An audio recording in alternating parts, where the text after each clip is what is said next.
Olá, boa tarde. Há ocasiões em que familiares e amigos falecidos são recordados de uma forma comunitária, como acontecerá, por certo, nos dias que se seguem. Um tema que vamos incluir no comentário à liturgia, hoje a cargo de Frei José Nunes, professor da Faculdade de Teologia da Universidade Católica Portuguesa. Cumprimento, muito boa tarde. Obrigado, Frei José Nunes, por estar connosco.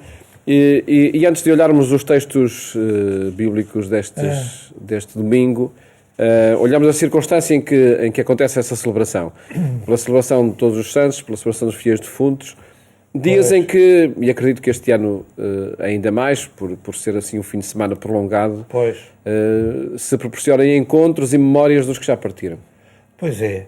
Encontros com familiares, a recordar os que já partiram, não é? Exatamente. Uhum.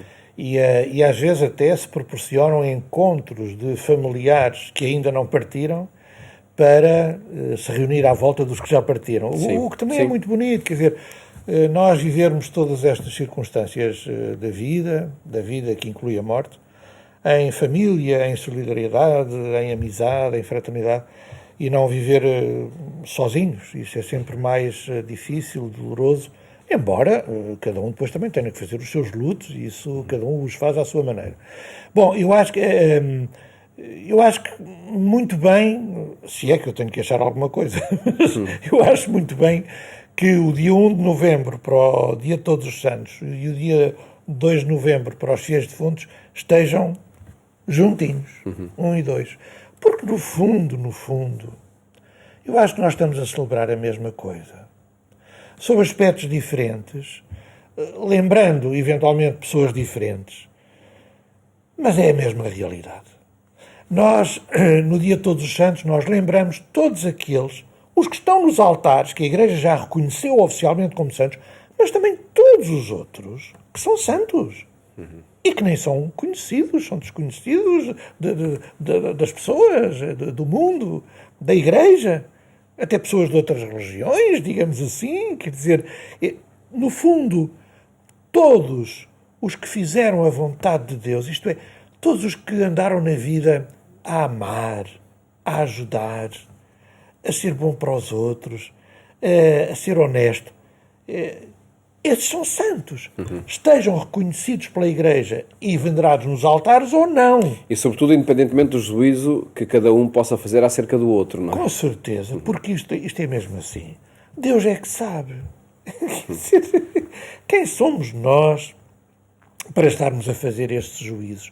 Deus é que sabe. E nós acreditamos, eu acredito muito, eu acho que isso faz parte também da nossa confissão de fé cristã, nós acreditamos num Deus que basta que uma pessoa tenha, num momento qualquer da vida, amado, nem que seja por um segundo, Deus a partir daí faz o milagre de o levar para o céu, digamos assim.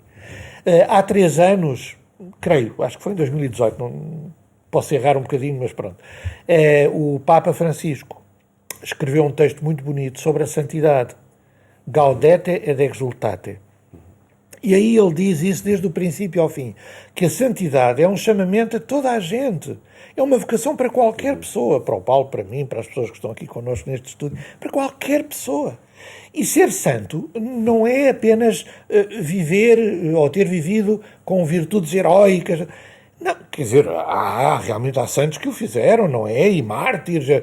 Mas a santidade é nas pequenas coisas da vida. O Papa dá exemplos maravilhosos. Aquela mulher que, por exemplo, está com um grupo de amigas, começam a falar mal de alguém, a cortar um bocado na casaca, como nós temos, e ela decide calar-se. Isso é santidade.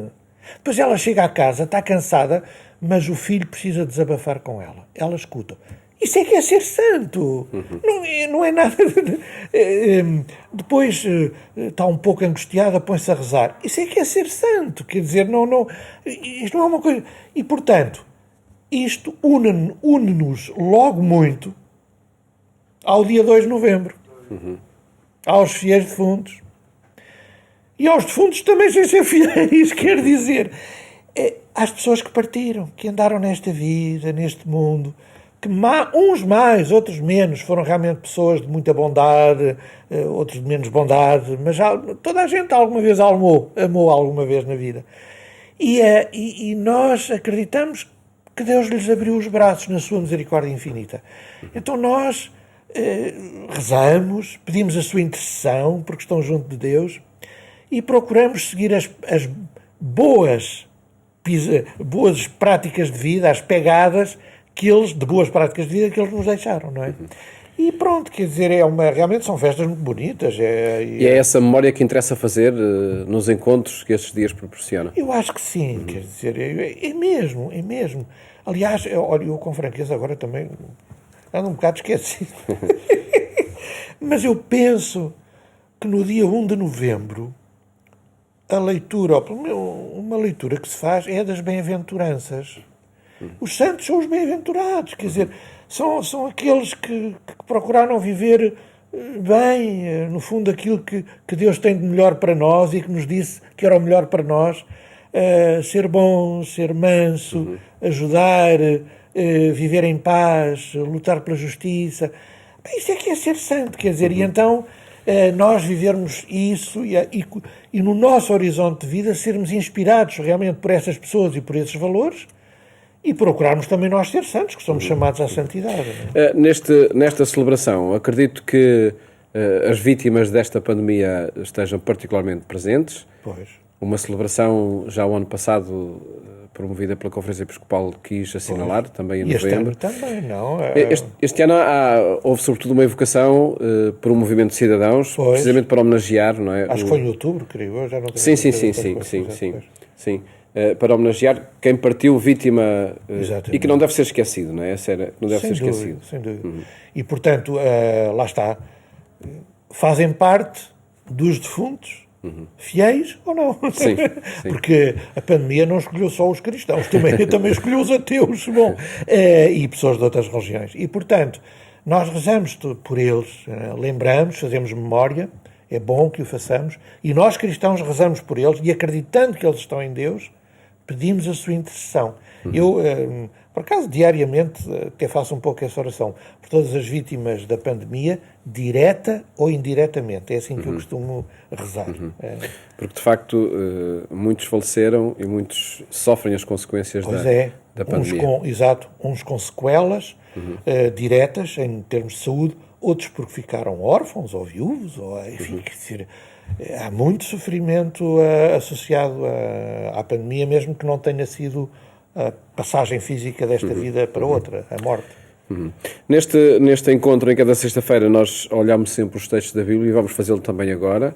Os textos são lidos no Muito missas bem, de domingo. e se calhar, agora é que eu estou mesmo a ver, é capaz de haver uma relação com esta questão da santidade. Vamos lá então, e antes dessa análise vamos escutar o texto do Evangelho que é lido nas missas deste domingo. Naquele tempo, aproximou-se de Jesus um escriba e perguntou-lhe: qual é o primeiro de todos os mandamentos? Jesus respondeu: o primeiro é este: escuta, Israel, o Senhor, nosso Deus, é o único Senhor. Amarás o Senhor teu Deus com todo o teu coração, com toda a tua alma, com todo o teu entendimento e com todas as tuas forças. O segundo é este: amarás o teu próximo como a ti mesmo. Não há nenhum mandamento maior que estes. Disse-lhe o escriba: muito bem, mestre, tens razão quando dizes: Deus é único e não há outro além dele. Amá-lo com todo o coração, com toda a inteligência e com todas as forças, e amar o próximo como a si mesmo, vale mais do que todos os holocaustos e sacrifícios. Ao ver que o escriba dera uma resposta inteligente, Jesus disse-lhe: não estás longe do reino de Deus. E ninguém mais se atrevia a interrogá-lo. Frei José Nunes, amar a Deus e amar o próximo resume-se neste verbo, a santidade? Exatamente, por isso é que estávamos a dizer há pouco que não era difícil fazer uma conexão com o tema da santidade e estas leituras. Porque, no fundo, quem é que é o santo? O santo é aquele que ama a Deus e o próximo. E ama a Deus no próximo, e amando o próximo, ama a Deus. São Mateus diz, capítulo 25, sempre que destes um copo de água a um destes pequeninos estava com sede, sempre que vestistes o nu, sempre que destes fome de comer a quem tem fome. Foi a mim que o fizestes. Portanto, quando nós amamos o próximo, estamos a amar a Deus. E quando amamos a Deus, isso leva-nos a amar o próximo. Aliás, o São João, também numa das suas cartas, diz assim, é uma coisa muito bonita, diz assim, quem diz que ama a Deus, mas não ama o próximo, é mentiroso. Portanto, mais direto impossível. Aliás, isto é qualquer coisa de fundamental no cristianismo. Olhemos para Jesus, o Filho de Deus. Nele, o homem e Deus estão juntos. Não é Deus de um lado e o homem do outro. Então, amar a Deus e o próximo é uma unidade. Nós ligarmos a Jesus, estamos a ligar-nos a Deus e ao próximo. Ao nosso grande próximo, nosso grande irmão, que é Jesus. E, portanto, daqui, aliás, deriva tudo o resto. Por exemplo, nós nas nossas orações, sei lá, Jesus ensinou o Pai Nosso. Nós no Pai Nosso rezamos a Deus, não é? Mas também nos comprometemos imediatamente com o próximo. Senhor, perdoai-nos a nossa ofensa, como nós perdoamos a quem nos tem ofendido. Quer dizer, há sempre no cristianismo esta dupla dimensão. A divindade e a humanidade. E isso, até em termos de pastoral da Igreja, até é uma coisa que eu ensino um bocado lá na universidade, na disciplina de Teologia Pastoral. Na pastoral da Igreja, temos que ter muita atenção a isto. A dimensão humana e a dimensão divina.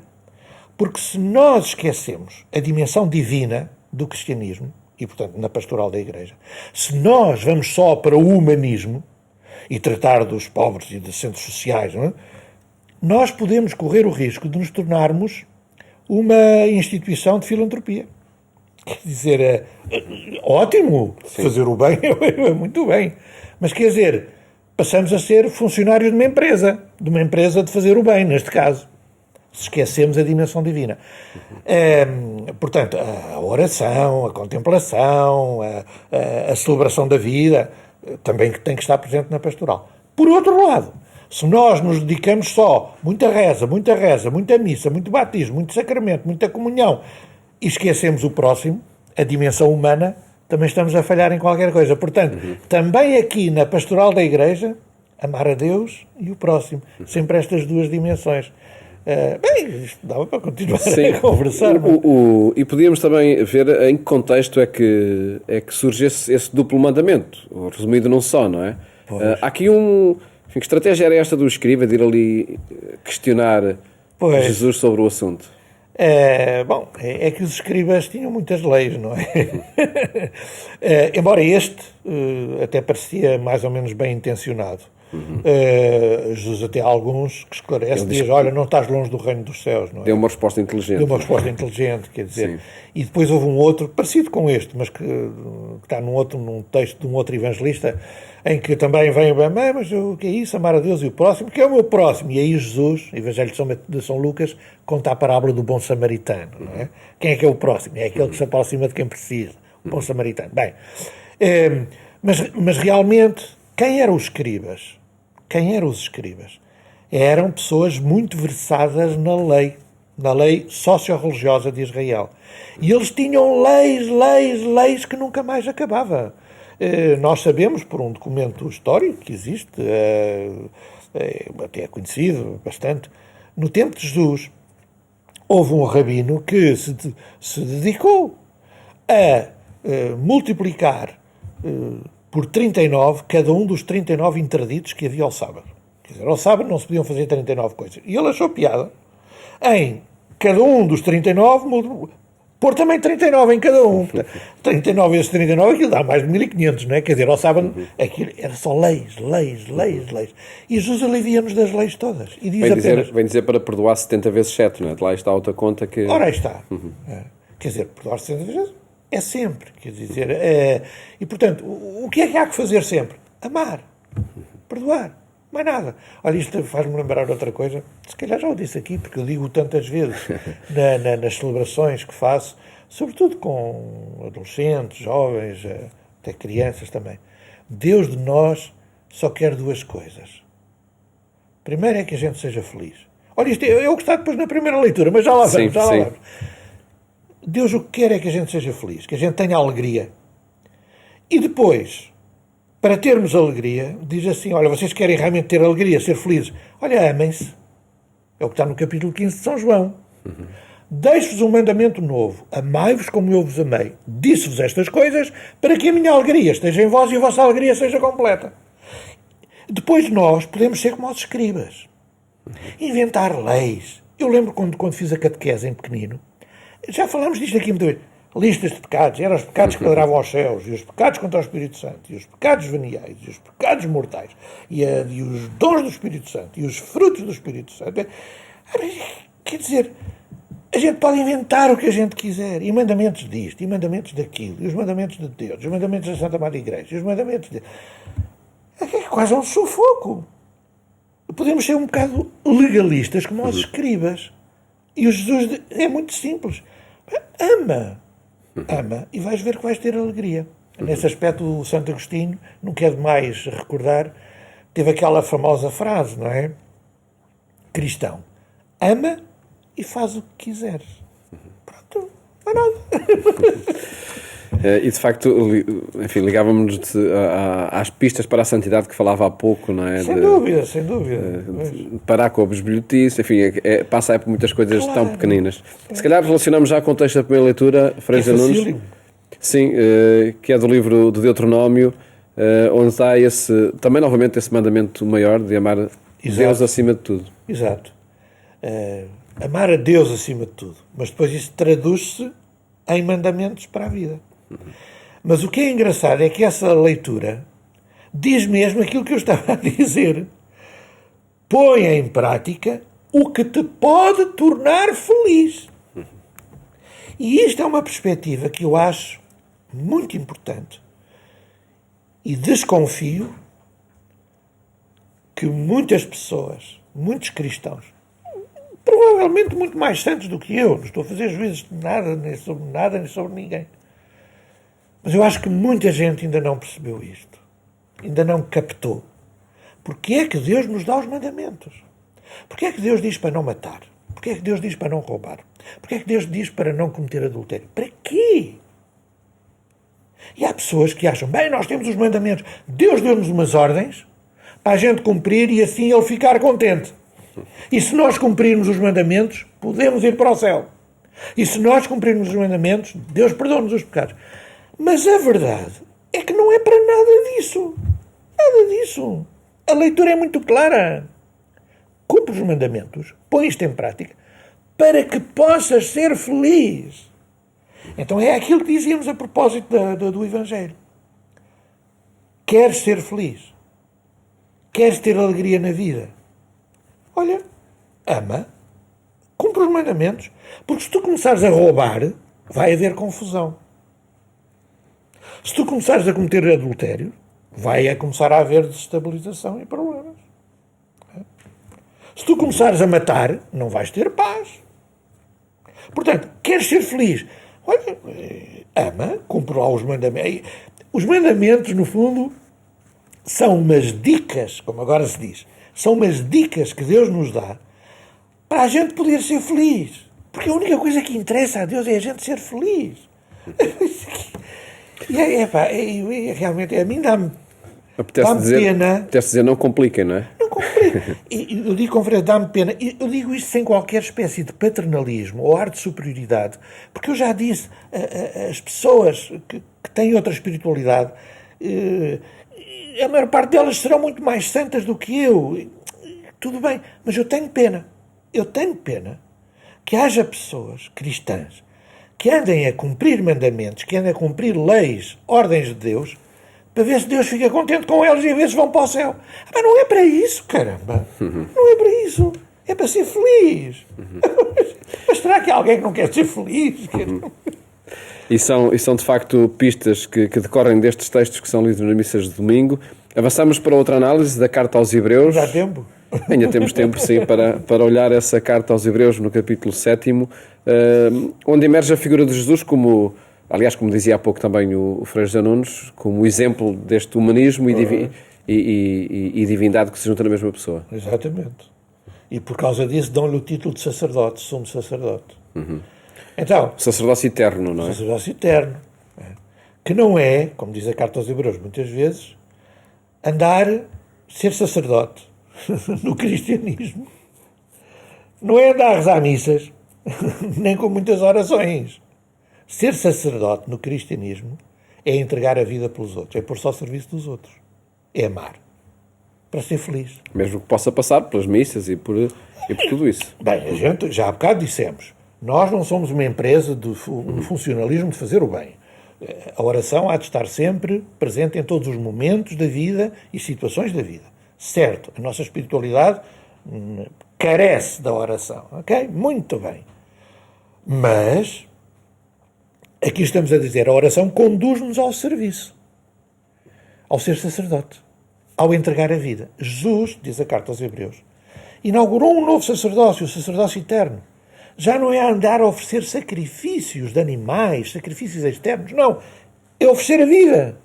É pôr-se ao serviço dos outros. É gastar-se e desgastar-se ao serviço dos outros. Para quê? Para fazer o bem e para ser feliz.